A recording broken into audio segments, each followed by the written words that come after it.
Bonjour, je vous retrouve pour un aperçu d'une caméra IP Wi-Fi vendue par FreeEye. Alors au préalable, il faut télécharger l'application sur le Google Play.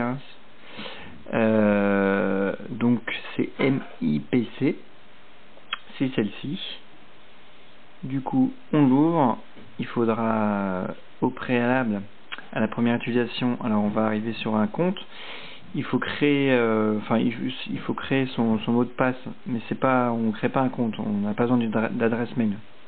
On crée juste une fenêtre d'accès pour la caméra. Comme ça, si on veut pas que on se connecte automatiquement, on est obligé de remettre son mot de passe à chaque fois qu'on ouvre l'application. Donc ça, c'est au choix. Ensuite, il faudra utiliser le code sur la boîte pour s'en servir. Voilà. On a le QR code qui est ici et le mot de passe par défaut admin qu'il faudra renseigner. On aura ensuite accès à la caméra et on va tout de suite nous demander de paramétrer le Wi-Fi. Donc finalement on n'a pas besoin de longtemps du câble Ethernet, c'est juste au tout début. Ensuite on a accès à la caméra comme ici. Hop, voilà, je la déplace, je la centre sur moi. Donc là on peut voir que la qualité est quand même très mauvaise. Alors c'est normal parce qu'on voit qu'elle est sur la plus mauvaise. Donc là je mets un peu meilleur. Voilà, on voit que c'est déjà mieux.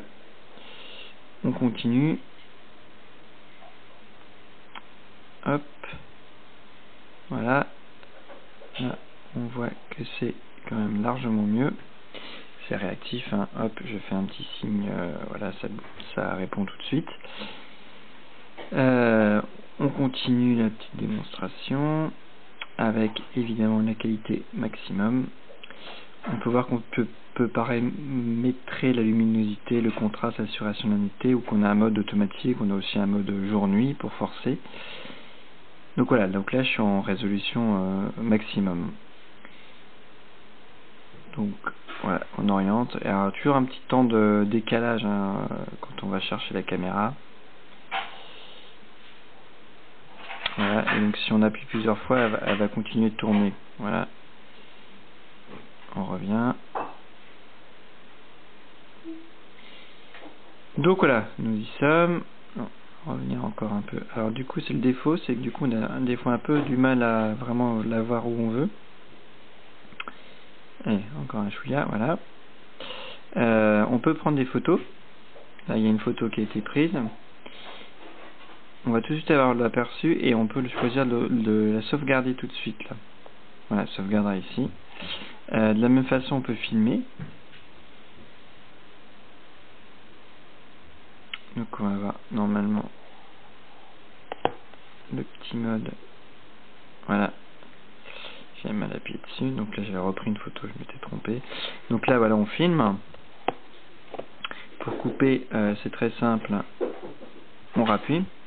On a la rubrique voir, finalement c'est ce qui est actif. Donc ça on y est actuellement dans le menu. Donc message, c'est pour voir tout ce qui a été fait. Tout ce qui a été filmé, toutes les photos qui ont été prises. Donc là on a la petite caméra pour voir que c'est une vidéo. Et là il n'y a pas de caméra, donc ça c'est la photo. Donc ça c'est la photo que je viens de prendre. Il est marqué erreur photo d'ailleurs. Bon, ça marchait bien tout à l'heure. On va reprendre celle qu'on était en... Bah là aussi, c'est aussi bizarre. Tout à l'heure j'avais bien accès. Les petits films aussi. Hop. Voilà. Bon voilà. Il y a un bug. Tout à l'heure ça marchait très bien. Là il y a un bug. Mais tout à l'heure ça marchait très bien. Donc on peut voir. Voilà, j'avais fait plein de tests pour voir si ça fonctionnait. Donc il n'y a pas de souci. Ouais. Sauf ce petit bug, on peut aussi voir la qualité de la résolution, la régler par ici. Sinon, finalement, le menu paramètres, il va être ici, c'est réglages. Et dans les réglages, on va avoir accès à le mot de passe, le réseau, notre carte SD pour savoir où elle en est. Là, on voit que voilà, j'ai fait quelques petits tests, j'ai pris 383 mégas. Hop. On a les alertes, évidemment, avec les détections de mouvement qu'on active ou pas. Après on a accès voilà, à prendre une photo. Donc ça c'est plutôt réactif, hein, ça enregistre bien, ça met bien une alerte, on a un petit bip à chaque fois. Alors on a un deuxième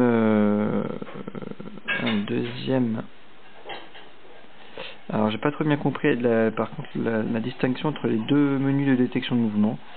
Il faudrait que je pousse un peu dans le paramétrage. La photo marche bien, hein, ça prend bien au milieu de la personne. Quand elle passe la caméra, ça prend bien au milieu, c'est assez bien paramétré. Par contre, forcément, c'est en mouvement, donc la photo est un peu floue, hein, même en qualité maximum. Et donc, on verra pas forcément bien la personne, soit de dos ou de profil, c'est pas toujours très parlant. Donc, il vaut peut-être mieux faire le film. On peut facilement régler l'heure. Par contre, si on voit bien que là, c'est 17h10, alors ça, c'est le petit défaut.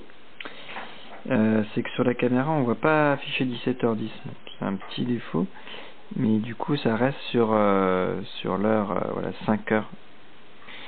On voit bien que c'est marqué 5h et non pas 17h. Donc voilà, 5h et non pas 17h, ça c'est le petit défaut. On reste à l'heure anglaise, on va dire. Non, je voulais retourner dans paramètres, donc c'est par là, réglage, voilà.